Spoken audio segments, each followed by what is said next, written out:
Hi Aquarius! Kumusta po kayong lahat? So yan Aquarius, maraming salamat po pala sa walang sawang pagsubaybay sa atin pong mga reading.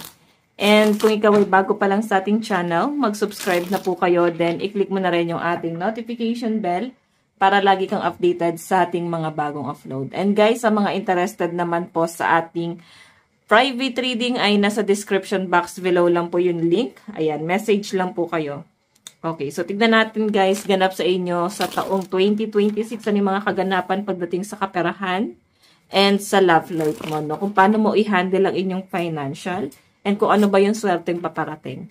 Okay, doon muna tayo guys sa kaperahan, sa flow ng pera mo, sa career, sa taong 2026. So by the way guys, maganda pala na alam nyo ang inyong sun, moon, rising, and Venus sign para sa iba pang guidance, okay? Tignan natin.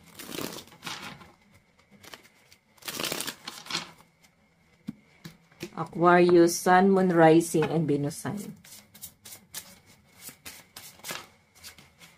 Okay. Wow! Wish card agad. Nine of Cups. Maganda to guys, no? Yung Nine of Cups kasi is nagre-represent siya ng stability din. And nakikita ko guys na parang makukuha mo yung contentment mo sa taong 2026 and especially guys sa asset, no? Nakikita ko mukhang marunong ka pagdating sa mga assets, yung mga bagay na hindi mo na, parang effortless. Hindi mo na kailangan mag-effort ng sobra-sobra. Parang kusang papasok sa inyo ang pera or may ibang taong gagawa nun para sa inyo, okay? So, yun yung nakikita ko guys, masyadong nagiging wise, masyadong nagiging matalino ang mga Aquarius sa taong 2026. Maganda yung flow. And masyadong business-minded din to guys, no? Ayun na parang alam mo kung paano paikutin, alam mo yung pamamalakad, alam mo kung paano siya parang i-market. Yun yung nakikita ko dyan. So siguro meron ka mga product na ibebenta or may mga CEO ba dito nanonood? Okay, kasi business-minded to kaya natanong ko kung may mga CEO ba dito. Okay, so pwede rin naman guys na meron kang business na sisimulan sa taong 2026. Pwede ngayon 2025 pa lang guys, pinag-iisipan mo na, tinaaral mo na no, kung paano mo siya guys i-expand. Kung ano yung mga pwede pang pagkakitaan and ano pa yung mga dapat nyong i-manage, no? Marunong sa pera to. Tignan natin Aquarius. Aquarius.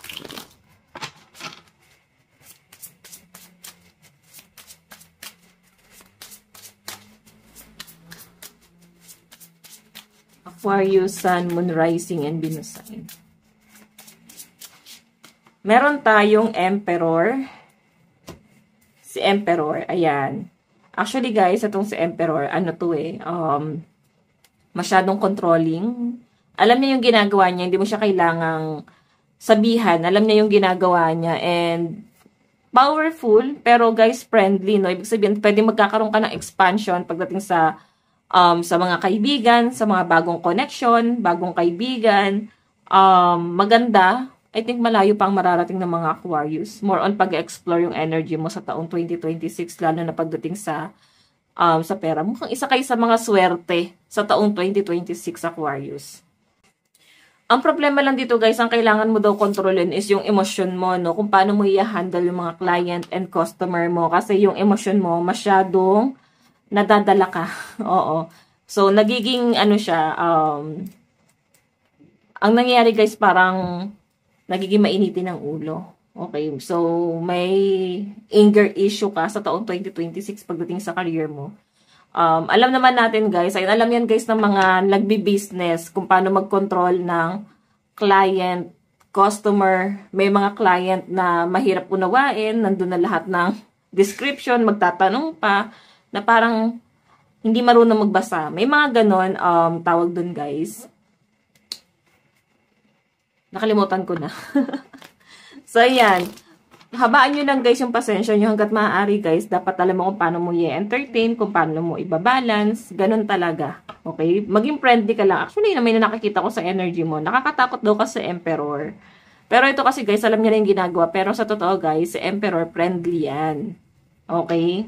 Medyo strict lang siya sa ibang bagay, lalo na alam niya kung paano siya makikisama, alam niya kung paano yung or sino yung hindi pakikisamahan. Okay, magaling kumilatis ng tao yan. Tignan pa natin, pagdating sa kaperahan ni Aquarius sa taong 2026.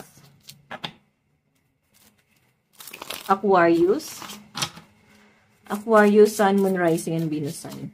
Meron tayong Knight of Wands. Okay, nakikita ko yung pagiging emotional ng mga Aquarius. Siguro tears of joy to.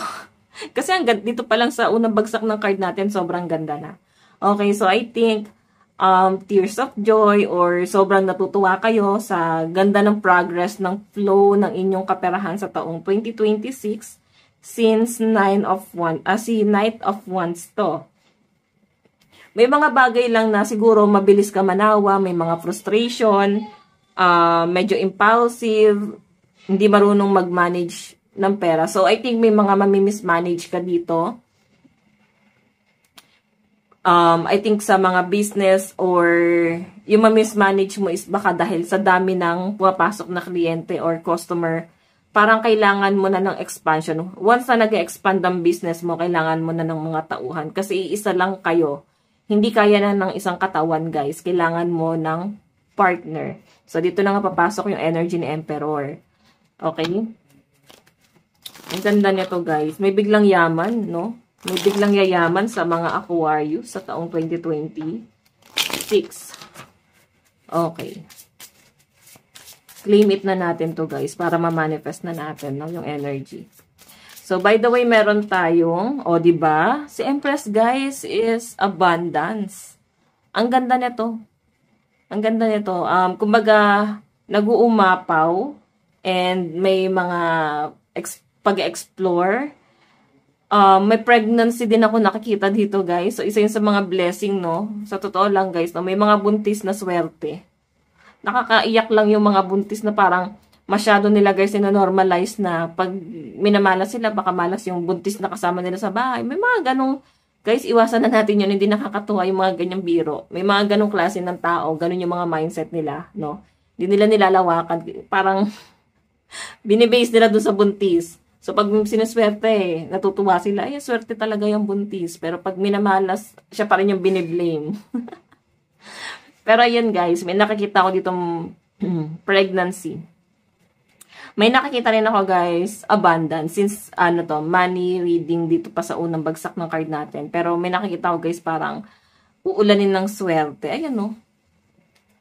Alam mo na yung worth mo dito. Hindi ka na para basta parang mataas na yung standard ng mga Aquarius. So, hindi ka na basta-basta mag-entertain ng alam mong hindi ka nire-respeto. Parang pag walang respeto, ililigwak mo na agad. So, marami namang client ang hahabol sa inyo. Hindi lang itong isa na to. So, yun ang nakikita ko dyan, okay? So, tignan pa natin. Aquarius.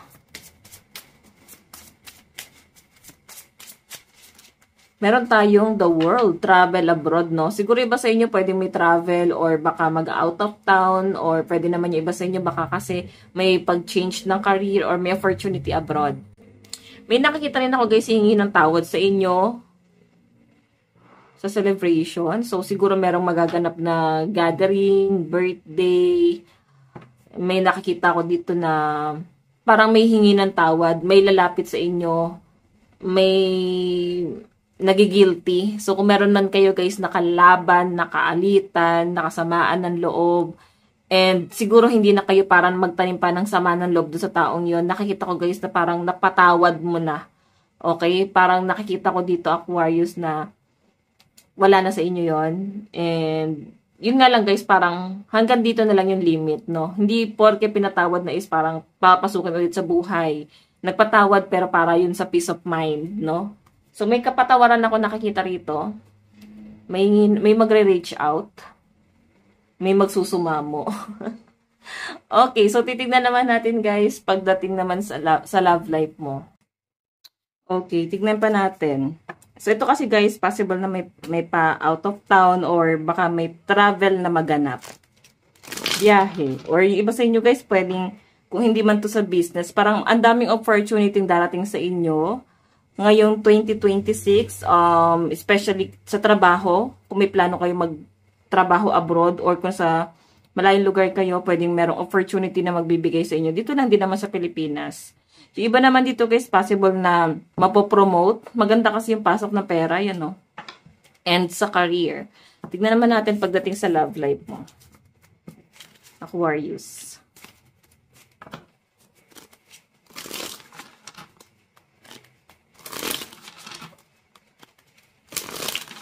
Aquarius.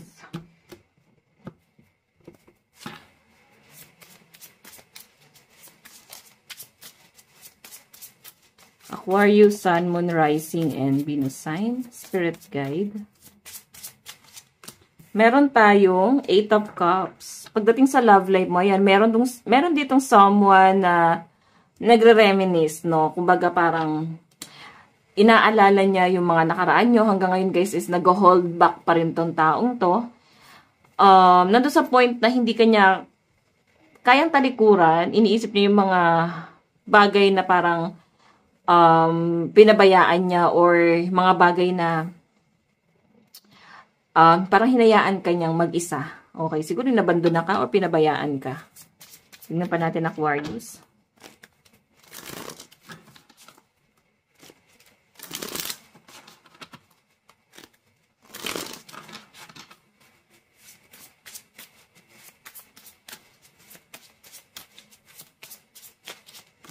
Meron tayong Queen of Pentacles. Okay. So, si Queen of Pentacles, guys, is someone na hindi pa ito makapag-decide. Ito yung energy mo. Nandun ka sa point na hindi love life yung pinaka-main focus mo, kundi makabawi, makaahon, makarecover, no? Nakikita ko, guys, grabe yung struggle mo sa pera noong 2025. I think ma-overcome mo na to sa taong 2026 kasi tignan mo yung energy mo rito. Yung pinaka-main focus mo is ma-overcome mo yung struggle, makasurvive, okay? Tignan natin. Si Queen of Pentacles, ano to eh? Parang gusto mo ng katahimikan. Gusto mo ng peace of mind. I think ibibigay yan sa inyo. Tignan pa natin. Meron tayong 10 of Swords. 10 of Axe. So, may matatapos. Tingnan natin kung ano itong matatapos na to. May magtatapos pagdating sa relasyon. Or pwedeng ito na nga to. Pwedeng natapos na yung relationship mo sa taong to, ex mo na to. Naggusto guys, makipag-reconnect sa'yo. Parang makipag-usap. Pero hindi niya kasi alam kung paano kaharapin. Hindi niya alam kung paano kanya kakausapin dito. Hindi niya alam kung anong klaseng approach yung gagawin niya dyan, Aquarius. Okay, tingnan pa natin.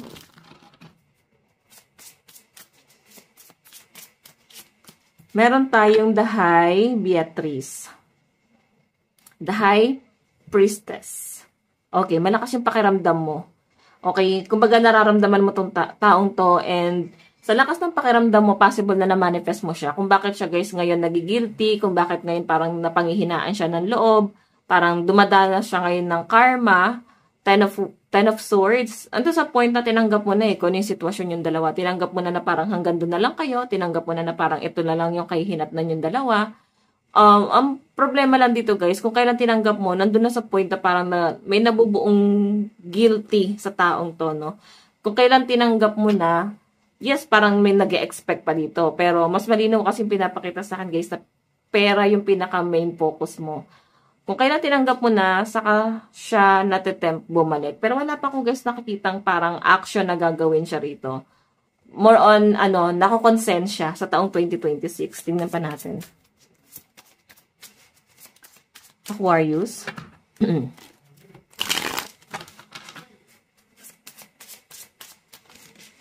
Meron tayong 10 of Cups. So, asawa mo siguro to kasi may family. Okay. Si Emperor. Mabait to friendly. Siya yung parang in-ideal man mo. Ideal girl. No? So, ito guys, 10 of Cups. Yung nakikita ko dyan, naging maayos naman yung pagsasama nyo. Naging magaan naman. Pero hindi siya guys naging madali. Kasi, ang daming challenges na nangyari dito. So, sa mga nagsasama naman guys, baka kasi may mga napapaisip, may person naman ako. Hindi naman ako single. So, sa mga may pamilyado dyan, guys, hindi naging madali yung pagsasama nyo. Okay, kasi ang daming kumontra, ang daming naging issue, ang daming naging conflict bago kayo guys magsama. Okay? So kung sino man guys um, nagdulot ng malaking problema bago kayo magsama ng partner mo, pwedeng struggle or challenge galing sa pamilya, sa mga kapatid, sa mga relative, na against ito sa relationship na to guys. Ngayon kasi napoprove nyo sa ibang tao na kaya nyo ng partner mo kahit napakadaming problemang dumating, no? Ngayon nakikita ko sa taong to, etong nagalit or tumalikod sa inyo or parang nag-issue, nag-iwan ng malaking problema sa inyo guys, napapatingin siya siguro na parang nagigilty siya, gusto na niya guys makipagbate, gusto niya na makipag-ayos, naiisip din nila yung mga sacrifice na ginawa mo. May mga paninibago lang, no? Naninibago lang sila doon sa pamumuhay nung nawala ka. Siguro ikaw yung breadwinner, then parang hinayaan mo na sila, Aquarius, na tumayo sa sarili nilang mga paa. Kung kapatid mo to, or kapamilya mo, parang hinayaan mo na sila kasi mas nag-focus ka na sa pamilya mo eh. Malaking problema lang talaga siya kasi parang yung isip nila dito guys, pinabayaan mo, tinalikuran mo sila. Doon hindi mo naman sila guys obligasyon. Okay? Kasi kampante ka dito eh. Confident ka sa ginawa mo na wala kang ginawang mali. Bagkus tumulong. Okay? Sa mga in relationship yan. So, sa relasyon nyo guys, okay naman yung nakikita ko. Ibang tao yung nag-i-issue dito. Sa mga single naman guys, ayan. Yung tipong wala pa talagang as in anak, wala pa talaga naging pamilya. Struggle pa rin yung love life niya sa taong 2026. Wala pa rin ako nakitang relationship dito or hindi ko pa siya nakikita. Kung ipipilit guys, pwedeng mauwi lang siya sa conflict. Possible guys na masaktan ka lang sa huli. Okay? Parang hindi ito yung pinaka right time para sa inyo na makipagrelasyon. Pero nasa inyo yan guys, so baka may magalit. Pero yan, sa mga single naman rito at kung sinaktan kayo ng past person nyo guys, nakukonsensya na yan. Tignan pa natin, Aquarius. Message ni person mo sa'yo sa taong 2026, energy ni person. Meron tayong something to say. There's something I really want to share with you. I'm waiting for the right time to tell you. So, ayan na nga, sabi ko sa inyo, diba? Parang nag-aantay lang siya ng tamang panahon na makipag-usap or makipag-ugnayan. Nag-aantay lang siya ng tamang panahon na mag-reconnect or magkaroon siya ng pagkakataon na makausap ka. Marami siyang gustong sabihin sa inyo. So, ito guys, talaga nag-end na to, no? Meron tayong unclear. I don't know how I feel about this connection anymore. So, yon. May mga bagay lang siya guys gustong linawin kasi may mga bagay na parang hindi naging malinaw. Yung paghihiwalay nyo guys ay hindi naging malinaw or pwede kasing inabando na. Pwedeng biglang meron siyang ibang pinili. Pwedeng hindi ikaw yung pinili. Okay. So, doon tayo guys sa overall energy.